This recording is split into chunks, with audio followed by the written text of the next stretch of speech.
नमस्कार दोस्तों, उम्मीद है कि आप सब सकुशल होंगे। मैं राजेंद्र शर्मा आपका स्वागत करता हूं बीएस शर्मा इंस्टीट्यूट के आपके अपने यूट्यूब चैनल पर। और आज से हम शुरू करने वाले हैं हिंदू लॉ पर लेक्चर्स। हिंदू लॉ पर सबसे पहले हम कवर करेंगे हिंदू मैरिज एक्ट 1955 को। उम्मीद है कि आपको हमारे प्रयास ज़रूर पसंद आएगा। वर्तमान हिंदू विधि को अगर हम देखें तो इसे दो कैटेगरी में बांटा जा सकता है। पहली कैटेगरी ऐसी हो गई जिसमें कोडिफाइड लॉ को हम शामिल कर सकते हैं, और दूसरी कैटेगरी हो गई जिसमें अनकोडिफाइड लॉ को। कोडिफाइड लॉ वो लॉ होता है जिस पर विधायिका द्वारा या लेजिस्लेशन द्वारा कोई अधिनियम या एक्ट बना दिया गया है, जैसे कि हिंदू मैरिज एक्ट। और अनकोडिफाइड लॉ वो लॉ होता है जो हालांकि जिस पर लेजिस्लेशन ने कोई विधि का निर्माण नहीं किया, लेकिन वो नियम या प्रथाएं प्राचीन समय से हमारे समाज के अंदर या देश के अंदर या किसी भूभाग में चली आ रही हैं, और वो इतनी दृढ़ता से फॉलो की जा रही है कि उन्होंने एक तरह से विधि का ही रूप ले लिया है, तो उसे अनकोडिफाइड लॉ में रखा जाता है। हिंदू विधि में दोनों तरह के लॉ हमें देखने को मिलते हैं। अब शुरू करते हैं हम हिंदू विधि के सोर्सेस क्या क्या है। हिंदू विधि के दो प्रकार के सोर्स हैं, पहला एंसेंट सोर्स, दूसरा मॉडर्न सोर्स। जो एंसेंट सोर्स है उसमें 4 प्रकार के सोर्सेस को सम्मिलित किया गया है, जो है श्रुति, स्मृति, टीका और निबंध, और अंतिम है रूढ़ि और प्रथाएं। वहीं मॉडर्न सोर्स के अंतर्गत 3 तरह के सोर्सेस को शामिल किया गया है। पहला है विधायन, जिसे लेजिस्लेशन कहा जाता है। दूसरा है पूर्व निर्णय, यानी कि न्यायालय के डिसीजंस। और तीसरा है न्याय, साम्य और सद्विवेक का सिद्धांत। हालांकि न्याय, साम्य और सद्विवेक का सिद्धांत बहुत ही प्राचीन समय से, लगभग उस समय से चला आ रहा है जब कभी न्याय व्यवस्था बनी होगी, लेकिन ये इतना असरदारक सिद्धांत है जो आज भी फॉलो किया जा रहा है, और विश्व की लगभग सभी न्याय व्यवस्थाओं में सिद्धांत को मान्यता प्रदान की गई है।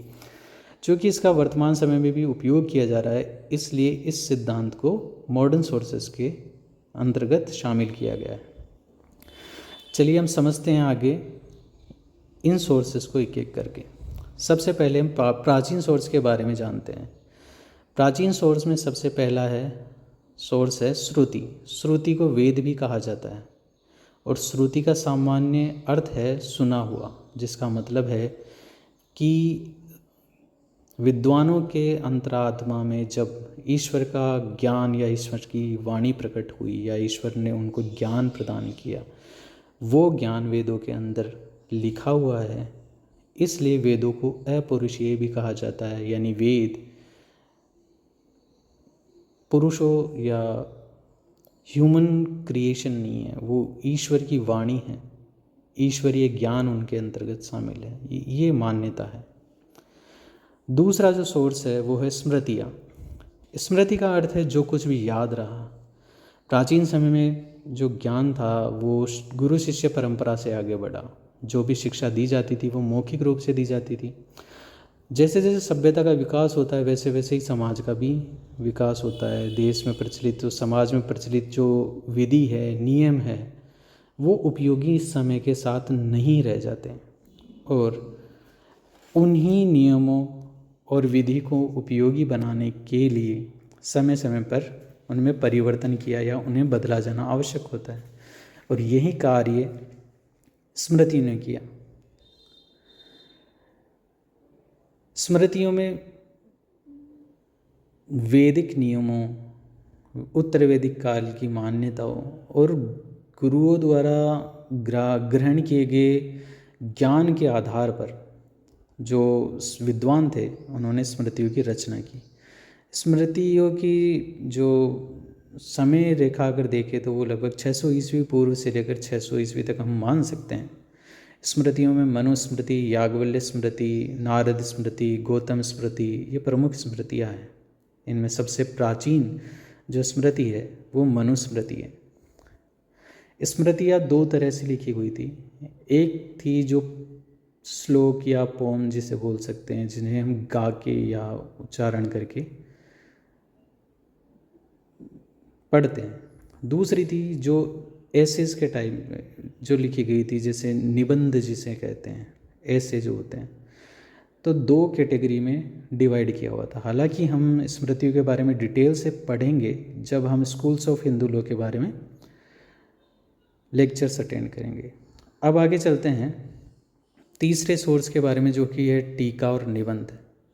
सभ्यता के विकास क्रम में स्मृतियों को भी जब समय के अनुसार उपयोगी बनाने की आवश्यकता हुई, तब टीका और निबंधों की रचना की गई। इन टीकाओं और निबंधों के द्वारा स्मृतियों में दी गई विधि और नियम जो थे, उनकी व्याख्या समय के अनुसार उन्हें अनुकूल बनाते हुए की गई। टीकाओं का जो समय है वो 9वीं शताब्दी से 17वीं शताब्दी के मध्य तक या आसपास तक माना जाता है। वर्तमान समय में अगर हम देखें तो जो सर्वाधिक मान्य टीकाएँ हैं भारत में प्रचलित, जिन पर की जो वर्तमान हिंदू विधि है उनकी नींव रखी गई, यानी कि बैकबोन है वो हिंदू लोग की, वो है याज्ञवल्क्य स्मृति के ऊपर लिखी गई विज्ञानेश्वर की टीका मिताक्षरा और जिमितवाहन द्वारा लिखी गई दाय भाग। इन दोनों टीकाओं को भी हम डिटेल से डिस्कस करेंगे स्कूल्स ऑफ हिंदू लॉ जब हम लेक्चर बनाएंगे उनमें। अभी हम शॉर्ट में इसलिए पढ़ रहे हैं ताकि वीडियो ज़्यादा लंबा ना हो। चौथा सोर्स है रूढ़ि और प्रथा। रूढ़ि और प्रथा हमारे कोडिफाइड लॉ में भी मान्यता के साथ दी गई है, लेकिन उसकी कुछ कंडीशंस होती है, जैसे कि वो विधि के विरुद्ध ना हो, युक्तियुक्त हो, काफ़ी प्राचीन समय से चली आ रही हो, शांतिपूर्ण हो, निश्चित हो आदि। और सेक्शन 3A में भी इसे डिफाइन किया गया है। एकेडमिक्स के लिहाज से एक बहुत ही महत्वपूर्ण टॉपिक है, इसलिए हम इस पर एक अलग से वीडियो बनाएंगे। अभी हम शॉर्ट में डिस्कस कर रहे हैं ताकि वीडियो लंबा ना हो। अब आगे बढ़ते हैं आधुनिक सोर्सेस के बारे में, जिसमें पहला सोर्स आता है लेजिस्लेशन। लेजिस्लेशन से मतलब है कि लेजिस्लेटिव असेंबली द्वारा जो निर्मित कानून है वो इस सोर्स के अंतर्गत आते हैं। वर्तमान समय में हमारे पास 4 कोडिफाइड हिंदू लॉ है, जिसमें पहला है हिंदू विवाह अधिनियम 1955, हिंदू उत्तराधिकार अधिनियम 1956, हिंदू दत्तक ग्रहण एवं भरण पोषण अधिनियम 1956, हिंदू अप्राप्त वैधता एवं संरक्षकता अधिनियम 1956। इन चारों विधियों को अगर हम हिंदू विधि के 4 स्तंभ कहें तो ये गलत नहीं होगा। हिंदू विधि को कोडिफाइड करने का कार्य 1955 और 1956 के अंदर किया गया था, यानी कि इसी 1-1.5 साल के अंदर हिंदू विधि को पूरी रूप से कोडिफाइड कर दिया गया था। दूसरा जो सोर्स है वो है पूर्व निर्णय। पूर्व निर्णय का सिद्धांत ब्रिटेन से हमारे पास आया। सर्वप्रथम इंग्लिश लॉ में ही पूर्व निर्णय के सिद्धांत को प्रतिपादित किया गया था। पूर्व निर्णय का जो मतलब होता है वो है कि सर्वोच्च न्यायालय व उच्च न्यायालय द्वारा दिए गए जो निर्णय हैं वो अधीनस्थ न्यायालयों में बंधनकारी प्रभाव रखते हैं, और न्यायालय अपने जो पूर्व निर्णय होते हैं उनको आधार बनाकर फैसला कर सकते हैं। न्यायालय अपने निर्णय द्वारा क्या करते हैं, प्रचलित जो विधि है उसकी व्याख्या करते हैं। कोई विधि है या कुछ विधि का पॉइंट ऐसा है जो मॉडिफाइड किया जाना आवश्यक है वर्तमान समय के अनुसार, तो उस पॉइंट को, उस प्रावधान को मॉडिफाई करते हैं। या फिर कोई ऐसा इशू न्यायालय के सामने आ गया है जिस पर ना तो अभी तक कोई कानून बना है ना ही कोई निर्णय दिया है, तो वो निर्णय न्याय साम्य और सद्विवेक के आधार पर देते हैं और एक नए कानून का निर्माण करते हैं। तीसरा जो अंतिम सोर्स है हमारे पास वो है न्याय साम्य और सद्विवेक का सिद्धांत।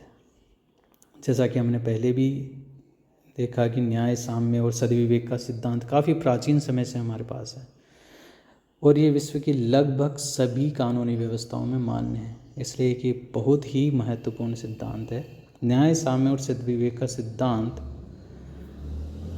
तब प्रयोग में किया जाता है जब न्यायालय किसी ऐसे इशू पर डिसीजन न्यायालय को ऐसे किसी इशू पर डिसीजन देना है जिस पर ना तो कोई वर्तमान में विधि है, या विधि है तो वो समय के साथ अनुकूल नहीं रही है, या कोई ऐसा इशू सामने आ गया है जो पहली बार न्यायालय अपने स्तर पर डिसाइड करेगा। तब न्यायालय न्याय के सभी सिद्धांतों में साम्यता बनाते हुए और अपने सद्विवेक का उपयोग करते हुए निर्णय देगा। लेकिन न्यायालय ऐसा निर्णय देते हुए ये भी ध्यान में रखेगा कि न्यायालय का निर्णय विधि के मूल सिद्धांतों के अनुकूल ही हो। इस तरह से आज हम समाप्त करते हैं अपना पहला टॉपिक। उम्मीद है कि आपको ये ज़रूर पसंद आया होगा। अगर आपको हमारे प्रयास पसंद आ रहा है तो प्लीज़ सब्सक्राइब करें,